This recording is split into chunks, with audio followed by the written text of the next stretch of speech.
Vamos a empezar hoy con el tema de la incineración como otro método de reducir o eliminar contaminantes. Es un método poco brutal, pero bueno, también se usa. Y vamos a tratar de explicar cuáles son las características de los incineradores y cuáles son las condiciones que deberían tener para tratar de minimizar tanto el costo de combustible como las emisiones hacia la atmósfera. Bueno, vamos a compartir pantalla.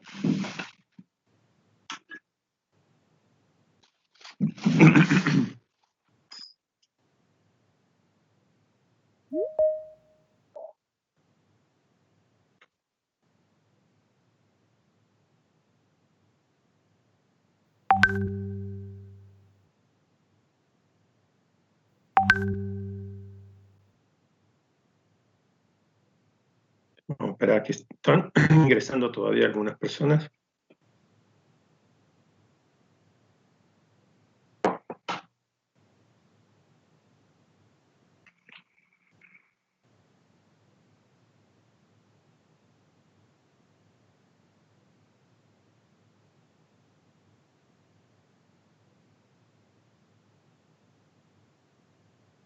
Bueno, muy bien. Entonces, como dije, vamos a empezar a ver el tema de los incineradores.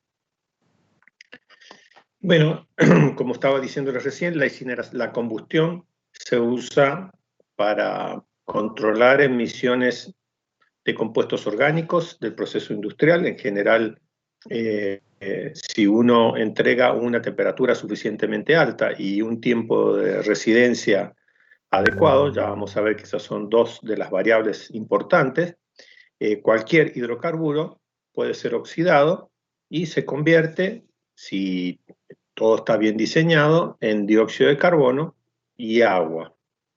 Entonces vemos que la incineración nos resuelve el problema de la eliminación de los hidrocarburos, pero desde el punto de vista del cambio climático, es decir, la producción de dióxido de carbono y agua, que los dos son gases potentes de efecto invernadero. El agua es el más importante de todos, pero como es tan variable, no, digamos, y su ciclo a través de las precipitaciones más o menos se mantiene constante, el que realmente nos preocupa es el dióxido de carbono. Bueno, pero como vamos a ver, no siempre esa oxidación, esa combustión se produce de manera completa y por lo tanto muchas veces quedan residuos de hidrocarburos no quemados. En general son sistemas bastante simples y desde el punto de vista de la destrucción de los hidrocarburos puede ser un sistema bastante eficiente. En general, un incinerador consiste en un quemador, es decir, donde proveemos algún combustible adicional a alta temperatura. Ese quemador nos ayuda a encender los hidrocarburos, porque los hidrocarburos por sí mismos también son combustibles, ellos se pueden quemar, y entonces necesitamos adicionar alguna temperatura y calor adicional para que esos se enciendan, y eso mismo haga que el mismo calor generado por la quema de los propios hidrocarburos que queremos eliminar hace que el proceso se mantenga. También, por supuesto, muchas veces hay que agregar combustible para que eso no decaiga, no baje la temperatura y no se produzca la combustión completa. Además de ese quemador, necesitamos un espacio, una cámara, en donde esos hidrocarburos estén suficiente tiempo, o sea, ese tiempo de residencia que se requiere para que se produzca el proceso de oxidación, es decir, de destrucción de los hidrocarburos. Si no hay suficiente tiempo de residencia, porque la velocidad interna es muy rápida y pasan muy rápido enfrente los hidrocarburos, la corriente de desecho que queremos quemar, pasan muy rápido enfrente de la llama de los quemadores, entonces puede que no terminen quemándose. Obviamente que el costo principal que tenemos en un incinerador es el combustible adicional que se le debe agregar para que a ver, un momento que está entrando alguien.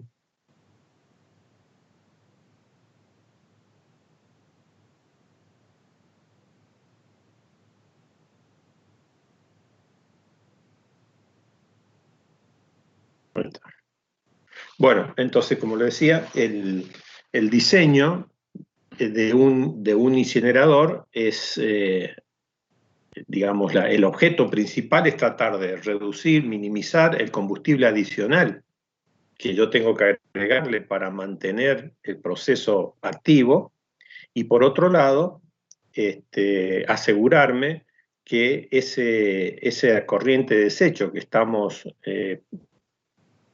oxidando, que estamos quemando, realmente se produzca en forma completa. Ya vamos a ver que, por ejemplo, hay algunos incineradores que tienen 2 etapas de incineración, por ejemplo, para evitar que tienen 2 cámaras y dos quemadores, para evitar que se produzcan algunos compuestos, algunos desechos que son, digamos, más tóxicos que lo que se quería quemar. Por ejemplo, cuando la corriente de desechos contiene algún producto que tenga halógenos, que tenga ácido clorhídrico o que tenga bromos, pueden producir algunos compuestos muy tóxicos, como son las dioxinas y furanos, que se producen, no están en la corriente de desecho, pero sí se producen durante el proceso de oxidación, y especialmente cuando no se produce a una temperatura adecuada y cuando el tiempo de residencia no es adecuado. Por eso la gran discusión que hay alrededor de los incineradores de basura, que siempre se los plantea como una opción digamos, al enterramiento de ¿cómo se llama? Simplemente enterrar los residuos, por ejemplo, domiciliarios. Siempre la discusión gira alrededor de la formación de compuestos muy tóxicos que se producen generalmente cuando el proceso de oxidación, el proceso de incineración, no es completo. Entonces, tenemos que tener cuidado con la incineración de que no sea peor el remedio que la enfermedad, ¿no? O sea que lo que queremos, reducir, eliminar, tiene ya su grado de toxicidad, pero que la producción, digamos que la incineración no genere mayor cantidad de tóxicos, y eso se puede producir cuando la temperatura no es la adecuada y cuando el tiempo de residencia tampoco es el adecuado. Entonces vamos a ir viendo en las próximas cuadros cuáles son las condiciones para una buena oxidación. También, en general, muchas veces se ha discutido de que con la incineración uno puede generar ese calor que se genera, se puede aprovechar para hacer algún tipo de cogeneración de corriente eléctrica, etc. Pero es cierto, una solución que a veces se plantea alternativa a la recolección de residuos es quemar los residuos y con ese calor generar algún tipo de electricidad o vapor, pero hay mucha controversia digamos, en contra de usar la incineración de los residuos sólidos urbanos, por ejemplo. Entre ellos vamos a ver también que son la producción de material particulado. Fíjense que muchos de los gastos, a veces el gasto más caro que hay en la incineración no es tanto a veces, además del combustible que se le tiene que agregar para mantener esa combustión funcionando, es el proceso de filtrado que hay que poner a continuación, sobre todo de lo que son las cenizas las cenizas, lo que se llaman flying ashes, o sea, las cenizas que vuelan serían el material particulado fino, material particulado grueso, que, como vamos a ver probablemente hoy o ya la próxima reunión, vamos a ver todo el problema del material particulado y los filtros que hay que colocar. Bueno, fíjense que el costo del incinerador es el proceso de control de las emisiones de material particulado que puede surgir después de la quema. Es decir, que la incineración tiene muchos problemas asociados, pero es un proceso que todavía se usa como medio, como dijimos, de reducir, es un medio simple, de reducir los contaminantes de un flujo, una corriente gaseosa con hidrocarburos. Entonces, la combustión, oxidación, es un proceso químico que requiere la combinación de oxígeno y que surge y la combinación de varios compuestos químicos, de hidrocarburos y oxígeno, dijimos, y en presencia de calor se inicia ese proceso de oxidación y resulta en la liberación de calor. Ese calor lo vamos a usar después para mantener justamente ese proceso funcionando. El proceso de combustión se conoce entonces como oxidación o incineración. Incineración vamos a saber que son sinónimos. La mayoría de los combustibles que se utilizan para la combustión, junto con los residuos, son en base a carbono e hidrógeno, pero el tema es que muchas veces en la corriente de residuos que se queman, sobre todo si estamos quemando residuos sólidos, pueden aparecer azufre, nitrógeno y cloro. Muchas veces también en la corriente gaseosa pueden aparecer otros gases que no son carbono e hidrógeno. Entonces el tema es qué pasa con esos otros compuestos. Generalmente la incineración industrial se trata de filtrar eso anteriormente. Entonces, la combustión, si tenemos una combustión a alta temperatura y un tiempo suficiente de residencia, convertimos los hidrocarburos, dijimos, en dióxido de carbono y agua. Dijimos que es un método simple, tiene una alta eficiencia de remoción y consiste, dijimos, en cámara y quemadores.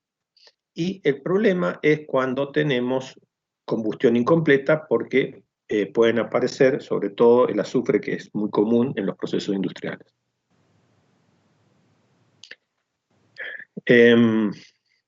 Entonces, para asegurarnos que haya una combustión completa, necesitamos que haya suficiente cantidad de aire.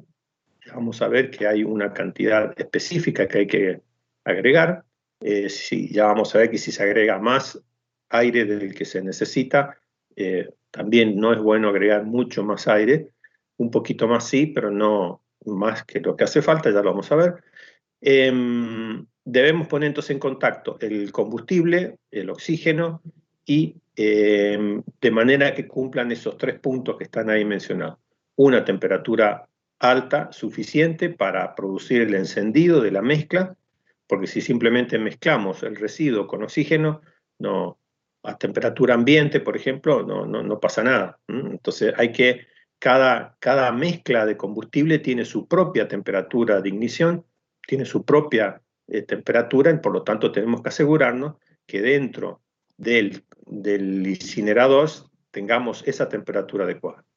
Por otro lado, para asegurarnos de que todo ese flujo de gas con contaminantes que ingresa a la cámara esté en contacto con la llama y con la temperatura, porque no es una cosa homogénea, tenemos que asegurarnos una mezcla turbulenta. O de manera que el gas, el aire y la temperatura sean lo más parejo posible dentro de ese proceso de la cámara. Y además, no solamente que haya turbulencia para asegurarnos esa mezcla, sino tiene que haber un tiempo de residencia suficiente para que ocurra. Es decir, se lo conoce habitualmente como las 3T de la combustión: tiempo, temperatura y turbulencia. Estas variables son dependientes unas de otras y por lo tanto no es una variable lineal, pero sí hay una combinación de estas tres para cada, digamos, mezcla de, o para cada tipo de combustible, para cada tipo de relación desecho-combustible que se deben asegurar.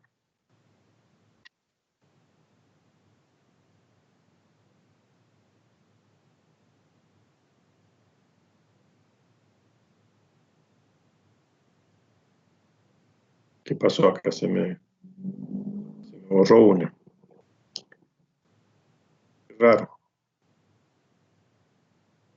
Bueno. Bien.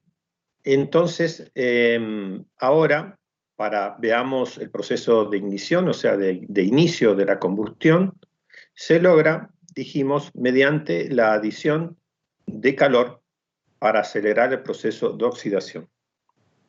Sí, acá había una imagen que yo quería mostrarles, pero a ver si a veces tarda un poquito en... Qué raro. Bueno, a ver un momento, si hay alguien que está entrando.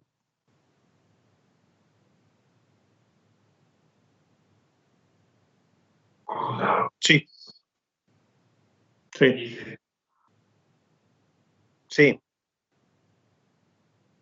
Bueno, si quiere mostrarlo simplemente para...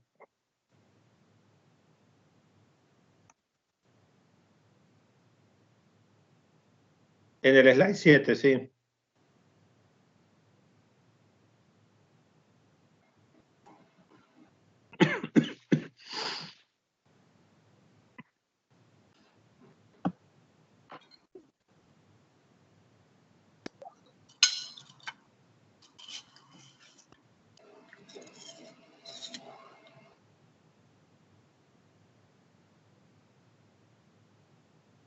Ah, sí, bueno.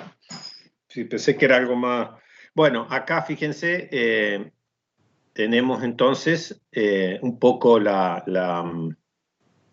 síntesis de lo que estábamos conversando. Tenemos entonces la corriente de gas que está en el centro, tenemos gas contaminado, tenemos que agregar combustible, tenemos que agregar oxígeno, y entonces asegurarnos de que haya un tiempo de residencia suficiente, una temperatura adecuada y una mezcla de estos tres para asegurarnos la combustión. Bueno, muchas gracias. Ahora seguimos entonces con la...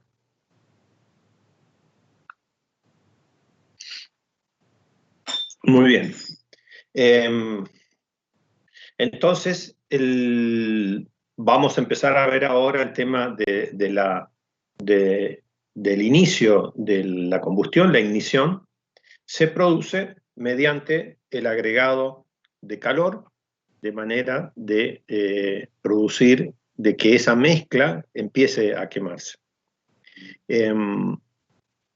Si ustedes simplemente tienen, como les decía, una mezcla de aire con combustibles, si la temperatura no es la adecuada, no se obtiene la temperatura de ignición.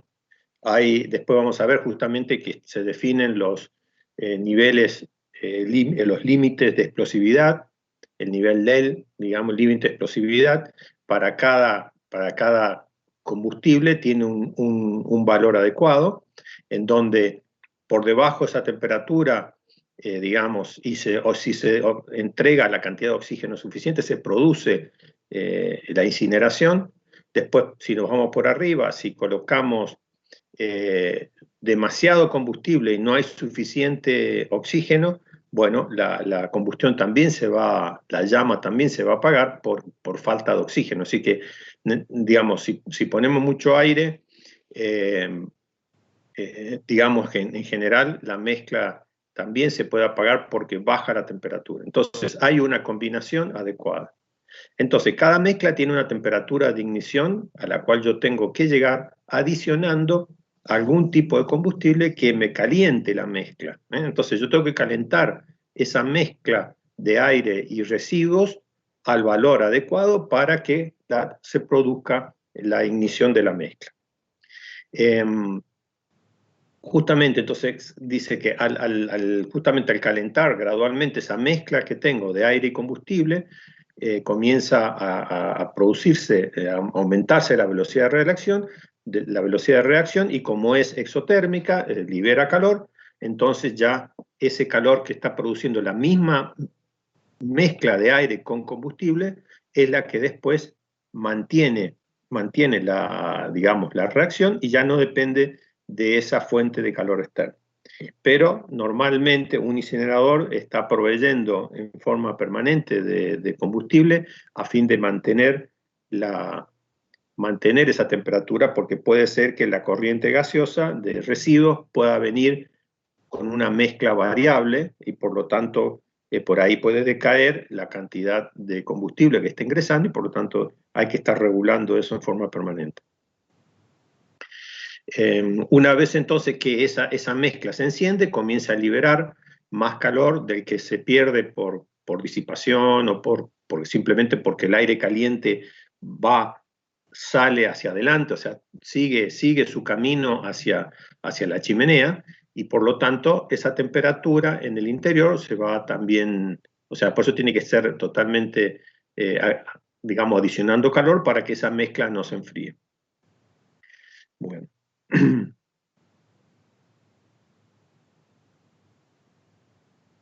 A ver. Sí, voy a cerrar esta presentación un momento, voy a abrir el PowerPoint porque por alguna razón no me aparecen las figuras. Un momento. Bueno, profesor. Ya abro el PowerPoint porque veo que...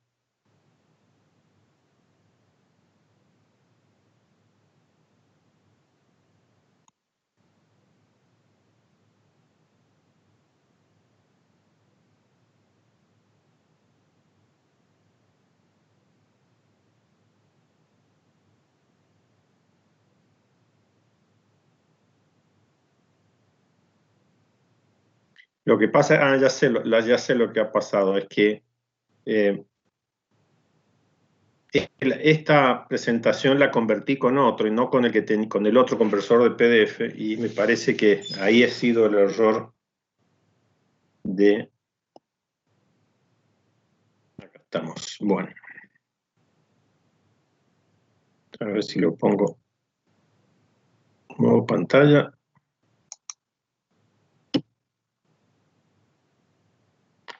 Vamos a dejarlo así.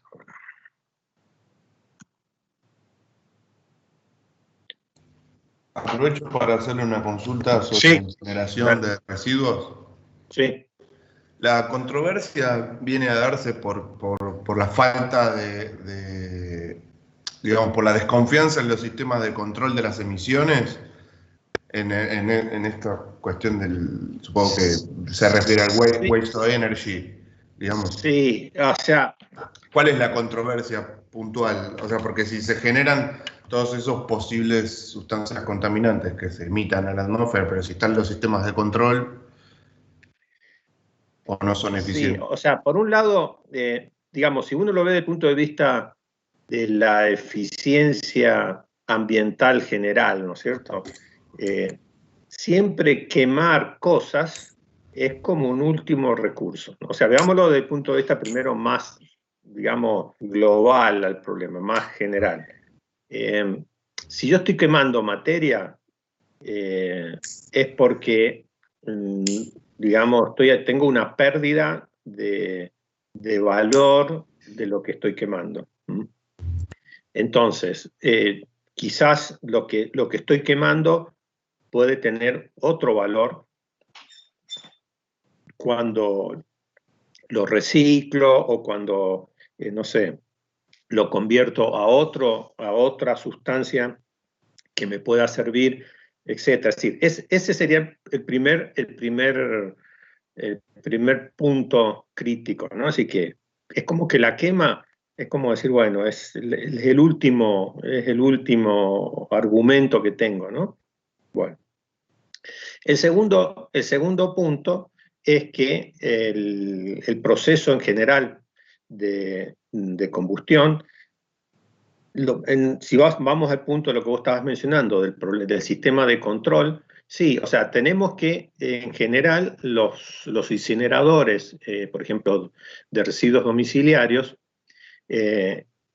si bien pueden estar bien diseñados, pero por ahí es posible de que, por ejemplo, si yo ahorro en el combustible y porque digamos, el costo de operativo que tiene digamos, la quema de residuos, el residuo por sí mismo provee materia prima para que la combustión se mantenga, que es lo que estamos hablando.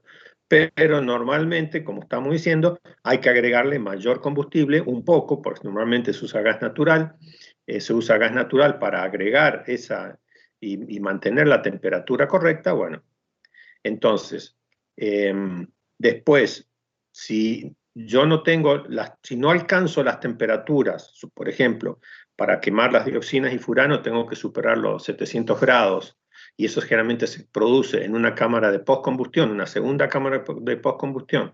O sea, si yo no me aseguro que la temperatura que se alcanzó es mayor a 700 grados, no voy a tener la certeza de que que esas dioxinas y furanos, que son compuestos muy tóxicos, se vayan a generar. Entonces, hay una desconfianza en que el operador de los residuos peligrosos o de los residuos domiciliarios, normalmente en los residuos peligrosos donde mayor probabilidad hay de encontrar dioxinas y furanos. Entonces sí, hay una desconfianza en eso, ¿no? Ya sea por falta de controles, la acción del Estado controlando, ya sabemos que es nula prácticamente, entonces hay una desconfianza total en eso. Pero en general, digamos, no solamente es eso, sino que digamos, el costo que tiene el proceso de combustión, pareciera ser un contrasentido estar gastando esfuerzo y material para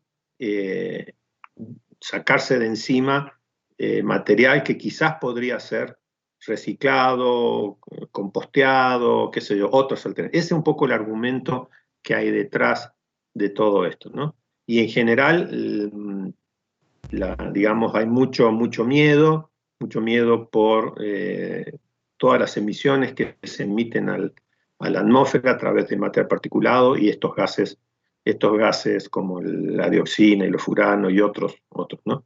O sea, por ahí gira un poco la controversia mayor. Hay muchas conferencias que uno puede escuchar en YouTube de este tema con distintas perspectivas, ¿eh? Sí, argumentos variados. Si ustedes las escuchan, van a ver que en general, digamos, los más opositores a la quema de residuos, bueno, dan todos estos argumentos. Los que están a favor de la quema de residuos dicen que con esto se ahorran en espacio en el cual uno está enterrando los residuos, que eso va a favorecer de que no se contamine el agua. Pero el tema es que eso es también parcialmente cierto, porque toda la ignición, sobre todo para los residuos domiciliarios, genera mucha ceniza. Y esa ceniza también en algún momento voy a tener que disponerla en algún lado. Por supuesto, no es en los volúmenes que tiene los residuos sólidos. Si los residuos sólidos urbanos lo dispongo en un vertedero, me ocupa muchísimo lugar. Si solamente vierto las cenizas que me generó todo aquello que no, digamos, todo lo sólido que queda de la quema, por supuesto el volumen es mucho menor.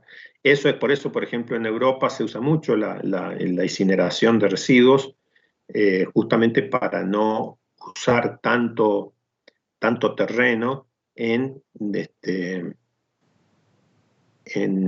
disponer los residuos sólidos así como vienen, ¿no? Y bueno, después están todos los que hablan, por supuesto, de aprovechar, reciclar, bueno, y ahí está toda esa otra alternativa de los compuestos orgánicos se pueden aprovechar, en fin. Pero en toda esa mezcla también, obviamente, que se mezclan muchos otros productos que también van a generar algún tipo de impacto sobre el subsuelo, sobre el suelo. O sea que estamos lejos de tener un sistema óptimo, ¿no? En lo que es disposición final de residuos sólidos urbanos y menos todavía de los residuos peligrosos, ¿no? En donde tenemos residuos industriales o residuos sanitarios. También ahí hay muchos,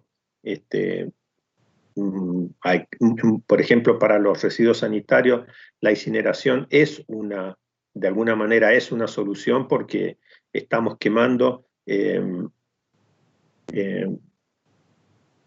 material orgánico que han estado expuestos a enfermedades, etcétera, o jeringas o lo que sea, ¿no? Entonces, por ahí, para esos casos, por ahí es una opción la incineración. Así que bueno, hay mucha información, hay muchas conferencias en YouTube que ustedes pueden escuchar sobre este tema. Hay muchas, generalmente las visiones son siempre muy encontradas. Van a encontrar aquellos que están totalmente opuestos a la incineración y otros que, bueno, la defienden como un negocio que cierra. Yo tengo mis dudas que es un negocio que cierra, pero bueno, está, digamos, está esa doble visión muy controversial. Ahí creo que en la ciudad de Buenos Aires estaban tratando y el Gran Buenos Aires estaban tratando digamos, de imponer, no imponer, pero sí promover, esa es la palabra, de promover la incineración de residuos debido a que SEAMSE ya no parece que no da abasto con la cantidad de residuos que se generan. Así que bueno, cada tanto viene esta discusión, así que es bueno que por lo menos traten de entender cuál es la problemática y después lean y escuchen esas distintas campanas, no se queden con una sola, lean y escuchen muchas campanas del tema. Bueno, entonces, siguiendo con esto, necesitamos entonces, dijimos, calor para alcanzar la temperatura de ignición y a su vez, es decir, que tenemos que precalentar el gas que ingresa o asegurarnos que el gas que ingresa a una temperatura adecuada de manera también de ahorrar combustible, ¿no? Bueno, a su vez recuerden que todo este proceso tiene su pérdida de calor debido a la simple disipación que se produce en los extremos, en las paredes, y también importante que tengan en cuenta de que no es un proceso homogéneo que se produce en la cámara de combustión, en el cilindro ese o tubo donde está ingresando el gas, por lo tanto hay que tratar de diseñar la cámara de combustión adecuadamente para asegurar eso. No es una cuestión muy sencilla y es más, como veíamos ayer, hay mucho de soluciones prácticas que luego se tratan de plasmar en tablas y curvas, etc.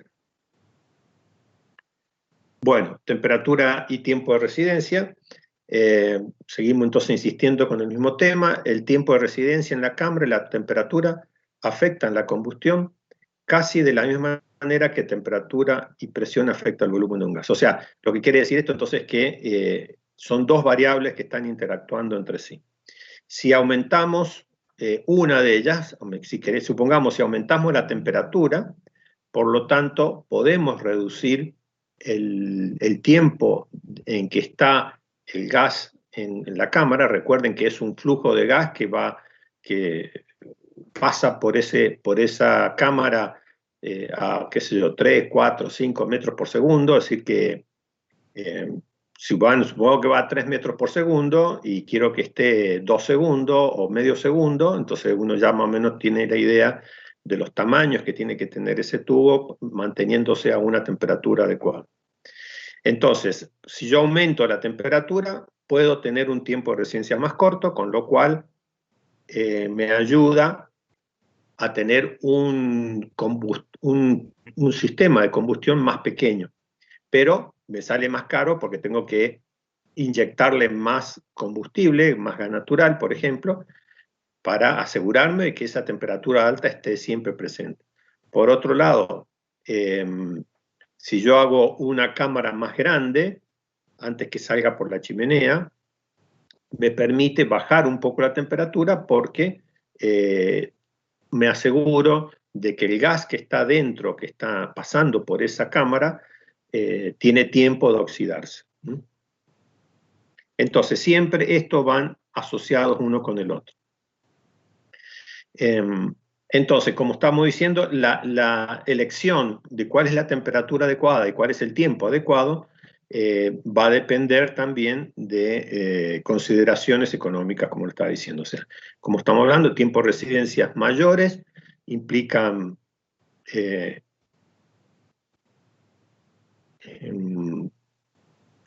claro, para tener un tiempo de residencia mayor tengo que hacer una cámara más grande, con lo cual tengo un mayor costo de capital inicial, pero aumentar la temperatura de operación implica asegurarme mayor combustible, por lo tanto el costo es mayor. Generalmente el costo principal de un incinerador es el gas natural que yo estoy inyectando. Por lo tanto, esta relación temperatura y tiempo va a depender de estas consideraciones de diseño. Bueno, en este gráfico, ahí vemos justamente, en el eje de las Y vemos destrucción del contaminante en porcentual, vemos que el 100% se obtiene ahí arriba, donde la curva se satura. Entonces, abajo tenemos temperatura de operación. Entonces, vemos que la primera curva dice 1 segundo, o sea, si tengo una cámara que me permite mantener 1 segundo el gas que ingresa dentro de la cámara, voy a obtener el 100% a 1200 grados. Estos son Fahrenheit. Y, en cambio, si hago una cámara más chica, por ejemplo, que tenga 0.01 segundos, o sea, pasa muy rápido por ahí, voy a obtener el 100% a 1600 grados. Entonces, vemos que el tiempo de residencia va a depender del volumen de la cámara sobre el flujo Q que esté ingresando por el aparato de combustión. Pero también, no solamente tenemos las consideraciones respecto de tiempo y temperatura que estamos diciendo, sino también es el tema de la mezcla. ¿Por qué? Porque, como estamos diciendo, internamente dentro de la cámara, habrá que ver bien el diseño, cómo es, hace que pueda haber partes de los gases que pasan que no terminan de mezclarse adecuadamente con el oxígeno, no terminan de alcanzar la temperatura adecuada, y en ese segundo que están en esa cámara, 1 segundo o medio segundo que están dentro de esa cámara, pueden pasar prácticamente inadvertidos, o sea, pasan directo, siguen derecho para la chimenea.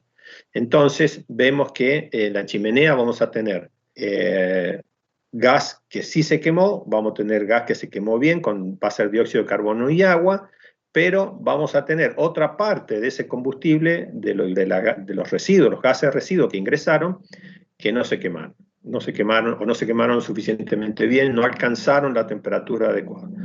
Y a pesar de que en principio el diseño estaba bien hecho, sin embargo, tenemos que asegurarnos de alguna manera que haya una turbulencia suficiente, una mezcla suficiente dentro del combustible. Entonces ahí se han probado distintas opciones, por ejemplo, algunos le han puesto como paletas que tratan de, digamos, de evitar que el flujo pase de largo, sino que se produzca algún tipo de turbulencia. En fin, hay distintos modelos, distintos tipos de diseño que tratan de producir el mejor mezclado posible.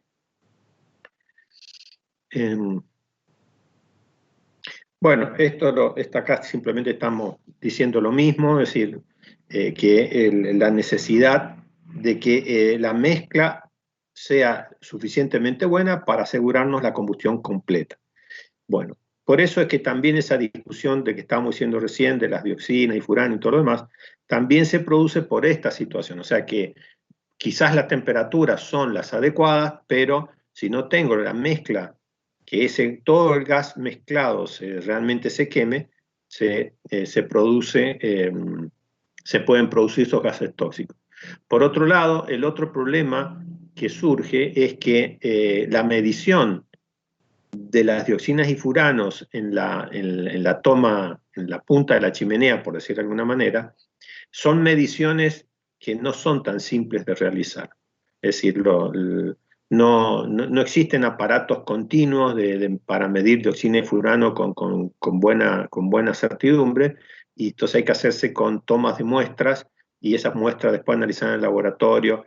Es decir, no hay un procedimiento de control, porque yo podría poner un sistema de control automático, es decir, bueno, si veo que me están saliendo muchas dioxinas, aumento la temperatura o aumento la cantidad de combustible, bueno, no, tiene todavía sus vueltas eso, ¿no? Quizás podría utilizar otro tipo de medida, como porque me aseguren, por ejemplo, si tengo presencia de hidrocarburos, significa que no tengo una buena combustión, entonces podría utilizar esa medición por ejemplo, de algún tipo de hidrocarburo que sea más simple de medir, como un proxy, como una aproximación, como un equivalente de lo que pudiera estar saliendo. Bueno, pero todo eso termina complejizando el sistema, a poner un sistema automático, digamos, de aumento, por ejemplo, la cantidad de combustible, etcétera, son siempre elementos que van haciendo el sistema más complejo.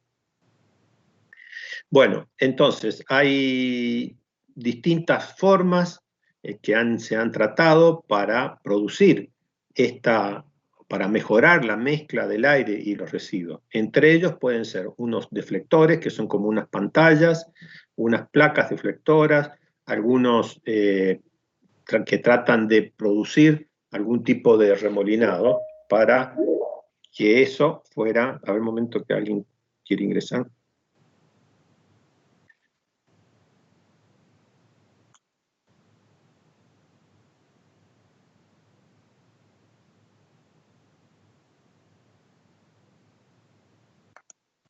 Bueno, muy bien.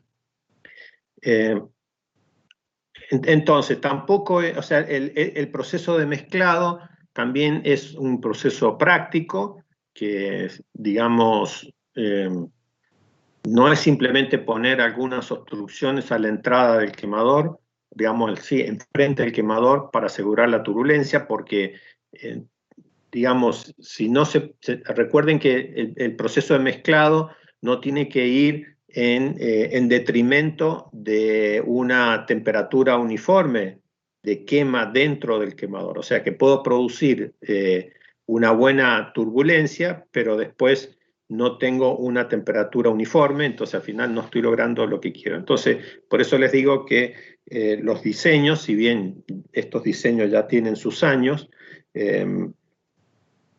siempre es una consideración bastante práctica de que se logre estas tres cosas. Entonces, lo importante para ustedes ahora es que entiendan que la incineración no es simplemente quemar, sino que tiene que producirse todas estas tres cosas, ¿no? Una turbulencia adecuada, un mezclado adecuado, poder mantener la temperatura del gas a una temperatura suficientemente alta para asegurar que se quemen, que se destruya por oxidación los hidrocarburos, la corriente de desecho de hidrocarburos, y también que haya el tiempo suficiente para asegurarnos que todo el gas que ingresó adquirió la temperatura adecuada y se produjo esa destrucción. Bueno, un poco esto lo que está en estos tres puntos que están acá resaltados. Entonces, ahora veamos cuánto oxígeno hay que meter, cuánto aire hay que ingresar para asegurarnos que estos tres procesos, esto que acabamos de hablar. Bueno, la cantidad específica que hace falta se llama cantidad estequiométrica, es decir, la cantidad que surge, que surge de aplicar las ecuaciones, es decir, por ejemplo, tengo un hidrocarburo más oxígeno, me tiene que dar CO2 más agua. Bueno, haciendo el balance químico de eso surge la cantidad de oxígeno teórico.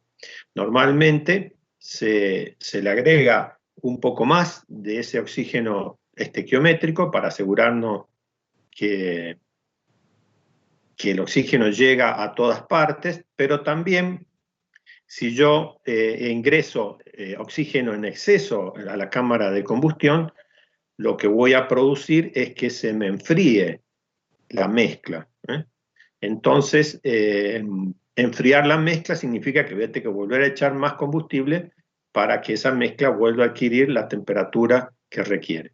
Entonces, también ahí hay un balance bastante delicado en donde, digamos, tenga que colocar el oxígeno que corresponda para asegurarme la combustión, porque si no pongo suficiente oxígeno, y por más que tenga temperatura adecuada, no voy a tener la cantidad de oxígeno requerido para producir la destrucción completa de los hidrocarburos. O sea, hay una cantidad que yo tengo que colocar. Si pongo de más, digamos, el tema es que se me baja la temperatura. Si pongo de menos, no tengo la cantidad de oxígeno que requiero para convertir todo a CO2 más agua. Entonces, por eso es que hay una cantidad de oxígeno que se requiere. Y eso se llama cantidad estequiométrica. Bien, en cuanto a los equipamientos, ahora un poco más ya en detalle de los fierros, tenemos en general tres tipos de quemadores. Por un lado, tenemos el más directo de todos, que es el quemador de llama, el que es la antorcha. La antorcha ustedes lo van a ver en las refinerías, en las plantas de gas. Normalmente esta antorcha, como ven acá, bueno, está un poco chiquito, pero ustedes lo pueden ver después mejor. Esta antorcha generalmente ingresa una corriente de gas natural, que es el combustible, y por el otro lado entran lo que se llaman los gases agrios, o sea, por ejemplo, gases que tienen mucho sulfuro, y en la combustión lo que genero es ese sulfuro lo convierto a SO2 y CO2, ¿no es cierto?, el resto.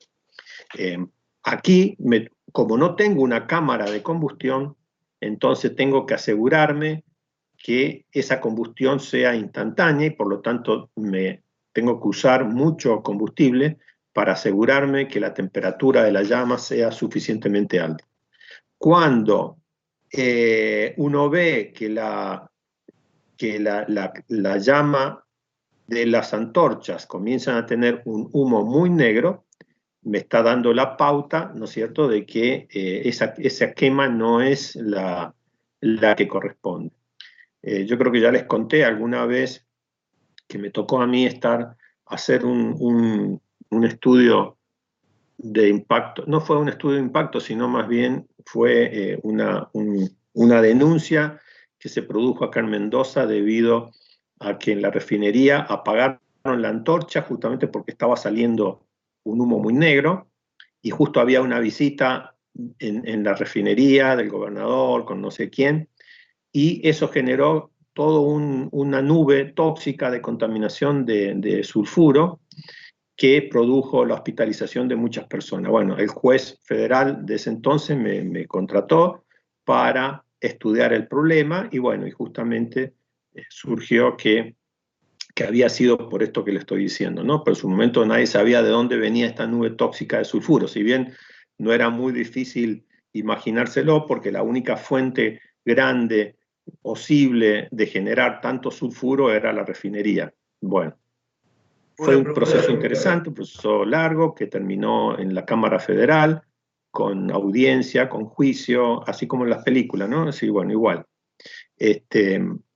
Así que bueno, fue un proceso en donde uno, digamos, me tocó a mí estar del lado de la Fiscalía y en el banquillo de los acusados estaban los ingenieros que habían producido, habían tomado la decisión de apagar la llama, y la empresa obviamente también detrás. Así que, bueno, simplemente les comento esto para que tengan en cuenta la responsabilidad que tiene un ingeniero, por más que haya recibido órdenes de no sé quién para apagar la llama, la responsabilidad técnica, la responsabilidad ambiental que hay en estos procesos, ¿no? Y a mí me tocó la otra responsabilidad ambiental desde el punto de vista de la Fiscalía, de, en fin, mostrar qué es lo que había pasado. Eso terminó en que esos 3 o 4 ingenieros que estuvieron trabajando le quitaron las licencias y estuvieron 3 años presos. No sé si fueron excarcelados, no fueron a la cárcel, porque creo que con 3 años me parece que no fueron a la cárcel, pero sí, digamos, es una situación fea para esos ingenieros. Perdieron el título y perdieron la matrícula y bueno, y estuvieron 3 años procesados, ¿no? En fin, una situación muy dolorosa para ellos. Y se imaginan para mí también de que después el juez de la Cámara, que yo lo conocía porque era docente en la universidad, viene y me dice en el patio de la facultad, bueno, dice, te felicito por tu informe, dice, gracias a tu informe condenamos a la empresa y a los ingenieros. En fin, para mí no me gustó mucho lo que me dijo, pero bueno, pero es parte de la responsabilidad que uno tiene como ingeniero, como especialista en estos temas ambientales. Bueno, entonces la llama, importante entonces la temperatura, que tenga la cantidad de gas natural suficiente, que sea suficiente para ese flujo de gases que están siendo quemados directamente en la llama. En los pozos petroleros lo van a ver también, hay muchos de estos fosforitos prendidos que se usan justamente cuando la presión del gas es excesiva y no pueden, digamos, entubarla lo suficiente para meterla en el sistema de gas, digamos, entubamiento de gas natural, y entonces se ventea ese metano, y para que no se ventee como metano, generalmente lo queman, porque es preferible ventearlo como dióxido de carbono más que como metano, porque el metano tiene un potencial de calentamiento global mucho mayor que el dióxido de carbono, así que ya que lo van a quemar, bueno, no está bien o sea, mejor hubiera sido no quemarlo, pero bueno, pero ya que lo voy a quemar porque lo tengo que ventear, porque no tengo capacidad técnica de entubarlo, bueno, que se queme es preferible, ¿no? Bueno, entonces eso es un caso concreto. Después, lo que estábamos hablando es el oxidador térmico, la cámara, este cilindro, ya vamos a hablar un poco después, este cilindro donde está la llama y entran los gases, sería el caso típico del oxidador, de los oxidadores térmicos comunes. Y después hay una variante que vamos a ver un poco enseguida, que son los oxidadores catalíticos, que son justamente para resolver el problema de que los gases, algunos gases no se queman dentro de la cámara, se le agrega un material catalítico que permite que la oxidación se produzca a una temperatura menor. Entonces, la combinación de un oxidador térmico con un oxidador catalítico, de alguna manera, también produce la solución a estos problemas que estábamos diciendo de que cuando baja la temperatura no se queman todos. Bueno, empecemos por el incinerador térmico. Bueno, acá tenemos entonces un diagrama bastante simple. Acá este rectángulo vendría a ser el tubo donde está la cámara de combustión. Vemos que ingresa por esta parte abierta, aquí ingresan los desechos, los gases de desecho ingresan por acá. O sea, esto es todo un tubo, ¿no? Es como un tubo abierto acá. Entonces ingresan por este costado, por ahí, y por el medio ingresa el combustible y acá ingresa el aire en exceso que tenemos que agregarle para que se produzca esta llama. Y bueno, acá se produce la llama, ¿no? Entonces en esta llama se está quemando el gas natural que está ingresando por acá, normalmente es gas natural, y se quema todos los hidrocarburos que nosotros necesitamos. El tiempo que permanece esta llama y estos gases girando dentro de esta cámara es ese tiempo de residencia. Y después, bueno, sale, irá a la chimenea o otro lado, como ya vamos a ver. Pero, por ejemplo, acá en estos rincones, vemos estos rincones, estos otros rincones, son lugares en donde por ahí el gas puede arremolinarse y no estar en contacto directo con la llama, ¿no? Entonces, como están más cerca de las paredes en general son más frías porque se disipa el calor, bueno, también es parte de eso que estábamos comentando, de que no toda la cámara tiene la misma tasa de oxidación. Bueno, acá vemos la antorcha, generalmente es, bueno, como ya hemos dicho, es una torre en donde en la punta tenemos el quemador y en donde ingresa por otro tubo, ingresa el gas que vamos a quemar, o sea, el gas natural que se usa como combustible, y por otro lado ingresa el gas residual, que es lo que se quiere quemar. Entonces ya lo... Una consulta. Sí. No hay manera de hacer una medición en este tipo de sistemas, digamos, solamente desde el punto de vista de emisión se puede corroborar, no desde la emisión. ¿Hay alguna forma de medirlo, la emisión? Acá decís vos, por acá adentro. Claro, en este tipo de sistemas de antorcha. Generalmente se mide la temperatura por algún método óptico. Sí, generalmente la medición de temperatura se realiza por el color de la llama. Digamos, algún método cromatográfico, se mide por el color que tiene la llama, se estima la temperatura que tiene.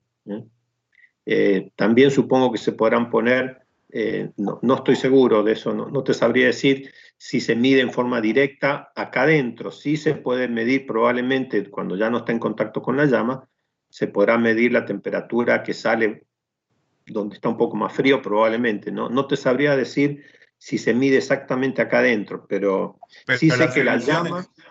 ¿Sí? Pero indirectamente, en función de cómo está la temperatura, uno puede saber las emisiones que tiene. Sí, obvio. Sí. No se pueden medir las emisiones de forma directa. No, se pueden medir en la chimenea, sí. O sea, vos en la chimenea siempre podés medir y bueno, eso, podés medir lo que está saliendo y te vas a dar cuenta. Si podés medir el negro de humo, podés medir NOx, podés medir CO, ¿entendés? Y si te estás midiendo CO es porque te quedó corta la reacción. Claro. O sea, sí se puede medir indirectamente los gases a la salida, sí. De hecho, lo que se hace normalmente cada tanto en las calderas y digamos, en los quemadores, se mide en forma... Hay equipos que ya están, que tienen, o sea, hay chimeneas que tienen la sonda de medición en forma permanente, los equipos como los Testo y hay otros equipos parecidos para medir en forma completa. Entonces, eso es una manera también de realimentar la información para controlar la temperatura, ¿no? Y también la temperatura, como te digo, se mide con métodos ópticos.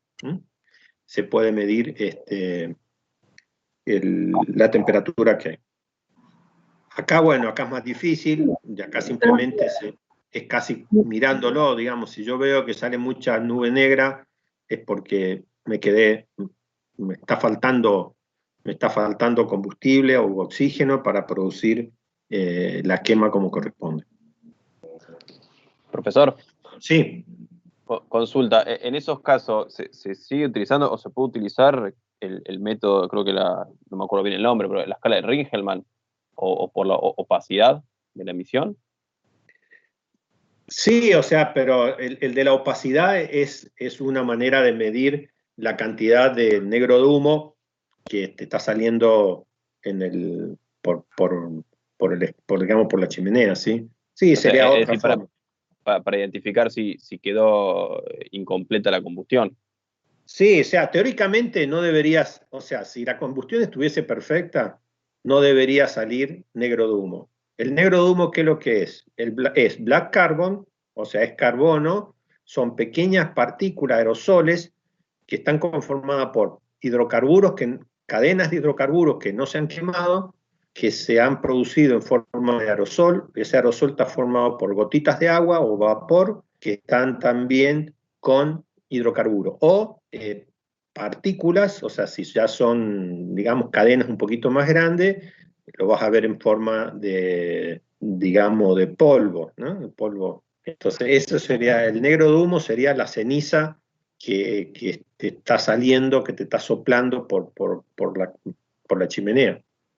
Y ese es otro problema que, bueno, ya no sé si está, lo comento más abajo, el tema de que si uno tiene una velocidad muy grande bueno, ya lo vamos a ver cuando veamos material particulado, pero sí, ahí está donde lo estaba explicando, pero lo puedo decir ahora porque tiene que ver. Cuando uno está quemando acá, en un incinerador, si la velocidad en que están saliendo los gases es muy alta, es posible que no pueda, el sistema que tengo para capturar material particulado, que ya lo vamos a ver después cuáles son, si esa velocidad es muy grande, entonces va a salir parte de esas cenizas que se producen por elementos que no fueron quemados o que no son hidrocarburos. A veces el hidrocarburo viene asociado con metales o viene, o sea, sobre todo cuando son, por ejemplo, quema de residuos, distintos tipos de residuos. Por ejemplo, estoy quemando una cubierta de un auto, por ejemplo, por ejemplo, acá en la cementera de acá de Mendoza suelen quemar residuos eh, industriales o tóxicos como restos de alquitrán o cubiertas, etc. Por ejemplo, una cubierta, si yo quemo una cubierta en un incinerador como esto, la cubierta no es solamente hidrocarburo, tiene hilos metálicos, tiene otras cosas que hacen a la consistencia de la cubierta del auto.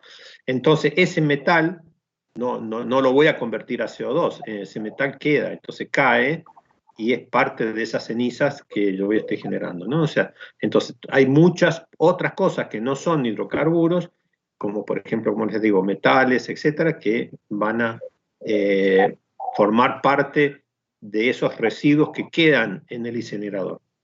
Y uno de los problemas que tienen los incineradores, por ejemplo, hasta los incineradores, los crematorios también, los crematorios que se utilizan en los cementerios, también tienen un problema, así que no todo lo que se quema, es decir, el cuerpo humano se puede incinerar, la mayor parte es hidrocarburos, o sea, la mayor parte son carbono pero hay cenizas que quedan, ¿no? Hay cenizas que quedan, sobre todo por aquellas partes o elementos que haya tenido, ya sea la ropa de la persona que está fallecida o, qué sé yo, si tenía un implante en los dientes, habrá algún metal en la dentadura, etcétera, cosas de ese tipo que generan estos residuos que no son dióxido de carbono, no se convierten en dióxido de carbono y agua. O sea que siempre hay elementos que contribuyen a la formación de material particulado o otros compuestos que no terminan descomponiéndose. Bueno, entonces dijimos en el incinerador térmico, bueno, esto un poco ya lo hemos comentado, digamos que necesitamos agregar una cantidad suficiente de aire y de combustible. Bueno, generalmente las temperaturas que opera un incinerador está entre los 600 y 1000 grados, va a depender del digamos, el cóctel, digamos, el combo que estoy metiendo de residuos y combustible, para ver cuál es esa temperatura adecuada que se produzca la combustión de la mayoría de los contaminantes. En general, por ejemplo, en los incineradores de residuos domésticos que hay en Alemania, recuerdo cuando yo vivía en Alemania, veía siempre cuando pasaba por ahí cerca, había uno por ahí cerca donde yo vivía, y era interesante ver que armaban como fardos, como paquetes de residuos. Y esos paquetes de residuos eran como unos fardos, esa es la palabra justa, estaban organizados de manera de tener una cantidad equivalente de calorías, o sea que la mezcla de residuos que estaban puestos en esos fardos, que después iban a ir a entrar como batch, o sea, como lotes, que entraban como lotes al quemador, esos fardos tenían que tener una combinación de combustibles más o menos parejo, porque si no, se imaginan, si por ahí pongo un fardo, pongo un lote que tiene mucha capacidad calorífica, porque justo la combinación de residuos fue muy alta, y después que sigue, entra un lote con elementos qué sé yo, que no se queman prácticamente o que necesitan mucho más combustible, tendría que estar el incinerador, o sea, la alimentación del combustible tiene que estar variando permanentemente. Entonces, uno de los elementos críticos cuando se está haciendo, por ejemplo, incineración de residuos sólidos, por ejemplo, en líquidos, sólidos gaseosos, como es la salida de un proceso industrial, eso es más parejo, pero cuando estoy haciendo incineración de otro tipo de residuo, es importante tener en cuenta entonces que esos lotes o la alimentación sea más o menos pareja, de manera de que no me produzca una reducción de la temperatura brusca del quemador. Bueno, entonces, importante entonces que los rangos de temperatura están aproximadamente entre 600 y 1000 grados. Los tiempos de residencias, en general, se recomienda por la curva que vimos antes, más o menos entre 0,2 y 2 segundos. Recuerden que las velocidades, como le estaba diciendo, pueden ir desde 3 a 20 metros por segundo. El ingreso del gas, la velocidad del gas que tiene interna, puede estar entre 3 a 20 metros por segundo. Por lo tanto, si los tiempos de residencia son de 0,2 a 2 segundos, ahí ya podemos calcular, dependiendo de la velocidad, cuál es el tamaño que tendría que tener esa cámara de combustión, ¿no? Por ejemplo, en los hornos cilíndricos de las cementeras, bueno, es un cilindro muy largo, justamente, tienen por lo menos, no sé si algo de 150 metros o algo así, es un cilindro rotativo que va girando muy lentamente, justamente para producir la mezcla del residuo, y justamente se produce esa longitud es suficientemente grande como para asegurar todo ese proceso que se genera en la producción del cemento. Igualmente, entonces vemos que en general son tubos, y la relación longitud-diámetro de ese tubo donde está el quemador, el incinerador, es de 2 a 3 veces. O sea, generalmente entonces son tubos que son más largos que anchos.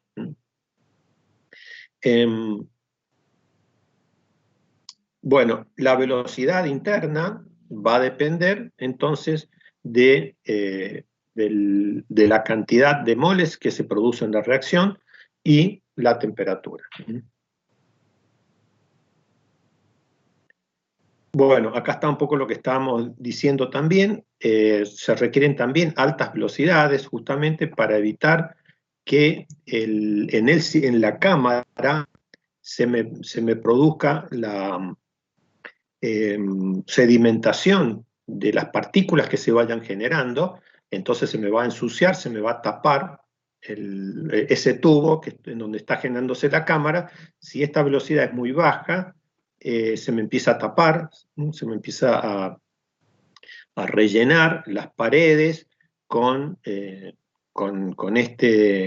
los residuos que van quedando, y por lo tanto puede generar digamos, se me va a tapar, de algún momento se me puede tapar ese incinerador, y bueno, hay peligros de incendio en general. Bueno, esto ya lo dijimos, el combustible es normalmente gas natural. Y bueno, el otro elemento también interesante, como estábamos viendo, obviamente que acá, en la salida del incinerador, o sea, lo que estamos diciendo acá es que si esta velocidad no es suficientemente alta, se me va a empezar a llenar esta parte se me va a empezar a pegar partículas a la cámara, y por lo tanto esto va a empezar a funcionar mal. Entonces, por esto que la velocidad tiene que ser suficientemente alta, no tan alta que el gas pase de largo y ni se enteró que hay una llama, y tampoco tan lenta de que empiece a depositarse, se me empiece a ensuciar la cámara, ¿no? De todos modos, sí sabemos que lo que sale por el tubo que dice exhaust acá, por la salida de la cámara de combustión, tenemos un gas a una temperatura suficientemente alta, no tan alta como está acá adentro, pero sí es un gas a temperatura alta, con lo cual se puede usar, este gas a temperatura alta se puede usar para precalentar el gas que ingresa por acá, con lo cual eso me permite ahorrar combustible, porque si aquí ya entra el gas a una temperatura mayor que si fuera a temperatura ambiente, por decir de alguna manera, entonces voy a requerir menos combustible para obtener que esta temperatura sea la adecuada para que se combustione. Entonces, normalmente hay un reciclado de este gas caliente antes que salga por la chimenea. La voy a usar para calentar el gas que ingresa al quemador. Ya vamos a ver un dibujo después en otro diagrama al respecto. Bueno, entonces ahora la otra opción es el quemador catalítico, el incinerador catalítico. Entonces, el incinerador catalítico se coloca un poco más alejado de la llama, donde la temperatura del gas con la incineración ya bajó un poco. Entonces, la ventaja de usar un elemento catalítico, que es igual que los catalizadores que utilizan en los vehículos, es el mismo proceso. Generalmente es una especie de colmena, tiene la forma de una colmena, o sea, de pequeños elementos, normalmente son hexagonales o otro tipo de formas, pero que están recubiertas por un material, normalmente es platino u otros compuestos, que hacen que cuando el gas pase por esa superficie, está hecho en forma de panal, parecido a lo que decíamos con los absorbedores, de manera de optimizar la superficie de contacto entre el gas y el metal con el cual está recubierto. Generalmente es una cerámica que aguanta alta temperatura, recubierta con una pintura de ese material catalítico, que generalmente es platino, y entonces se logra que en la superficie del platino el gas que pasa por ahí se oxida, pero a temperatura más baja. Entonces, con eso logro poder asegurarme que aún en la parte, cuando ya los gases están enfriados, continúo e incremento la combustión de lo que se me está enfriando. Entonces, los incineradores catalíticos funcionan bastante bien, realmente producen una mejora en la salida de los gases que van a la chimenea. Acá lo que ven también es, entonces, una vez que este gas salió de la cámara, pasó por el sistema catalítico, y este calor que todavía tenemos acá se puede usar para precalentar el gas que va a ingresar al sistema, digamos, al quemador. Por supuesto que al enfriar, la salida que tengo en la chimenea, la temperatura de escape va a ser menor y por lo tanto la dispersión va a ser menor. O sea, también ahí tengo que ver qué es lo que me conviene, ¿no? O sea, si enfrío demasiado los gases, o sea, uso un sistema de recuperación de energía muy eficiente, por llamarlo de alguna forma, voy a bajar la temperatura. Entonces el gas sale más frío. Si sale más frío, se dispersa menos. Entonces eso también hay que tenerlo en cuenta.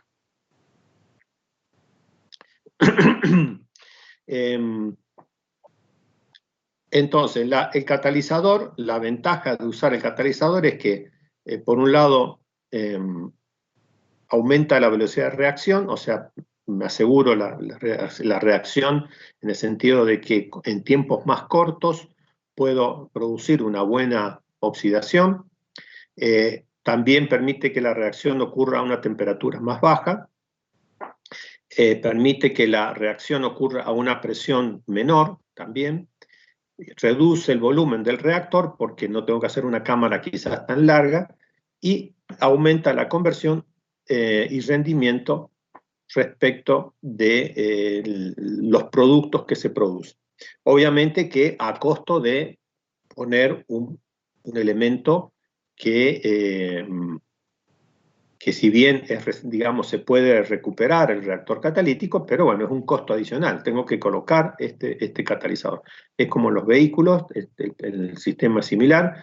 Estas ventajas hacen que yo lo pueda colocar digamos, el caño de escape de un vehículo, de manera que a la temperatura que salen los gases del motor del vehículo pueda generar una reacción, una oxidación de esos hidrocarburos y que a la salida del caño de escape tenga dióxido de carbono y agua. O sea, lo mismo que estamos hablando para un horno grande, o sea, para un incinerador grande, también es válido para un vehículo, justamente porque me permite trabajar una reacción a una temperatura mucho más baja. Imagínense si yo a un vehículo tengo que levantarle la temperatura a 600.000 grados para poder quemar los residuos de hidrocarburos que no se quemaron en el motor, sería, digamos, muy complicado.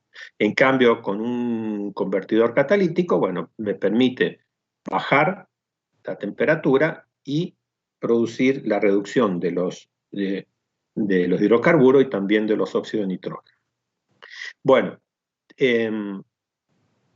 entonces, en un reactor catalítico ahora tenemos velocidades de 3 a 10 metros por segundo y las temperaturas son más bajas, entre 150 a 450 grados centígrados. Generalmente ahora la relación longitud-diámetro es 0,5, ya que, digamos, la forma cambia por la presencia de mayor, fíjense que ahora la longitud es más corta que el diámetro, justamente porque yo necesito tener una gran superficie, una sección grande, en donde el gas pueda ingresar en estas colmenas de pequeños agujeritos por donde está esta cerámica pintada con el platino. Bueno, como dijimos, entonces normalmente esta cerámica se pinta con una pintura de platino o también hay óxidos de cobre, cromo, vanadio, níquel, cobalto, también se pueden usar como catalizadores. El problema con los catalizadores es, bueno, que se ensucian, digamos, se contaminan con otros compuestos, como el zinc, el plomo, el mercurio, etc. O sea, si la corriente de gases tienen muchos compuestos de estos otros contaminantes, bueno, empieza a fallar el catalizador. Por eso, fíjense que en los vehículos normalmente se recomienda que si tengo catalizador, tengo que tener un combustible con muy bajo nivel de azufre, muy bajo nivel de plomo. Eso fue una de las razones, no solamente porque el azufre y el plomo ya son contaminantes de por sí, y que es preferible que no estén en el combustible antes que eliminarlos después. Recuerden que eso es una premisa básica. Es preferible evitar que aparezcan estos contaminantes en la corriente de residuos a tener que implementar un proceso para reducirlos. Siempre es preferible, en la medida que se pueda, por ejemplo, para eliminar los compuestos de azufre y de plomo, es preferible sacarlos antes, cuando se está generando el combustible en la refinería. Es preferible eliminarlos en la refinería a tener que eliminarlos después en cada uno de los vehículos o en el proceso que estamos trabajando. También, si tenemos temperaturas muy altas, esto puede dañar el catalizador. Entonces, los catalizadores funcionan bien, pero son un poco más delicados en cuanto a las corrientes de gases y las temperaturas. Igual se pueden regenerar los catalizadores, pero bueno, tienen también su vida útil, ¿no? Con lo cual es un elemento más. Bueno, este sería entonces más o menos el esquema, un esquema básico. Tenemos un incinerador catalítico. Acá tenemos el combustible y el aire en exceso que se ingresa. Acá está el quemador con su llama, que alcanza, por ejemplo, en este caso, los 800 grados Fahrenheit. Acá está el catalizador, donde se produce el resto de la oxidación, que pudo no haber estado en esta parte. Esta temperatura, ahora, este gas a alta temperatura, pasa por un intercambiador de calor con el cual los gases que entran a quemarse se precalientan. ¿Ven? Acá están entrando, supongamos, acá tienen 400 grados Fahrenheit y cuando entran al quemador ya tienen 600. O sea que aprovecho este calor para precalentar el gas que ingresa. Y después ya esto sale a otro proceso, ¿no? A otro proceso o a la chimenea. Bueno, acá vemos entonces un diseño de una oxidación catalítica. Entonces acá entran los gases, pasan por este intercambiador de calor, en donde el mismo calor que se generó unos segundos antes me calienta este nuevo gas. Aquí pasan por la llama. Esta es la cámara de combustión donde se queman en primera instancia los gases residuales que estamos quemando, después pasan por el catalizador y luego sale hacia la chimenea. Aquí hay una foto de un incinerador catalítico. Acá está la chimenea, acá está el quemador, la parte catalítica, ¿no es cierto? Bueno, acá vemos esta entrada y salida de gases para el precalentamiento de los gases, etc. Bueno, muy bien. Bueno, vamos a hacer una pequeña pausa de más o menos unos 20 minutos y enseguida, entonces, seguimos a las menos 10, ¿les parece? Perfecto, profe. Ok, entonces enseguida Bien. seguimos entonces en 20 minutos y así me tomo una cosita caliente, algo para Bien. aliviarme la garganta. Bueno, muchas gracias. Nos vemos. Bárbaro.